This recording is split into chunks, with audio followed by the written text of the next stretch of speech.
পুরো পৃথিবীতে প্রায় ৭,৫০০ প্রজাতির আপেল আছে। প্রতিটা প্রজাতির আপেলের স্বাদ, রং, আকার এবং উপাদানগুলোতে কিছুটা ভিন্নতা দেখা যায়। সারা বিশ্বে ব্যাপকভাবে চাষ হওয়া ফলগুলোর মধ্যে আপেল একটি। আপেল চাষ প্রধানত শীতপ্রধান অঞ্চলগুলোতে হয়ে থাকে।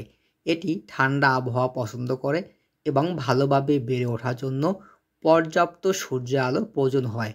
আপেল গাছ সাধারণত ৪ থেকে ৫ বছরে ফল দিতে শুরু করে। ফুজি, গ্রানি স্মিথ, গালা, হানি স্ক্রিপ আপেলের উন্নত জাত। আপেল কাঁচা খাওয়া ছাড়াও বিভিন্ন রান্নায় যেমন পাই, সালাদ, জুস তৈরিতে এটি ব্যাপকভাবে ব্যবহৃত হয়। পৃথিবীতে সবচেয়ে বেশি আপেল উৎপাদন হয় চীনে। চীন বিশ্বের মোট আপেল উৎপাদনের ৫০% সরবরাহ করে।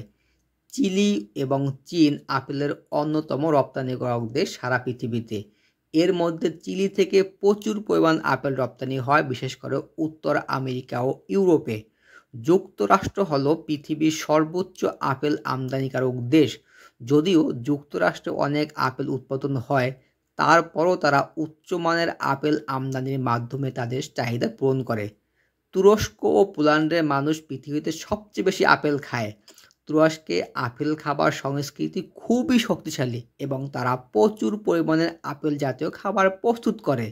আপেলের বৈচিত্র্য এবং এর প্রচুর উপকারিতার জন্য বিশ্বে জুড়ে আপেল অত্যন্ত জনপ্রিয় একটি ফল। আপনি যদি এরকম অজানা ও আনকমন তথ্য পেতে ভালোবাসেন, তবে এখনই অদৃশ্য প্রজাপতি চ্যানেলটি সাবস্ক্রাইব করুন এবং পাশে থাকা বেল বাটনটি প্রেস করুন।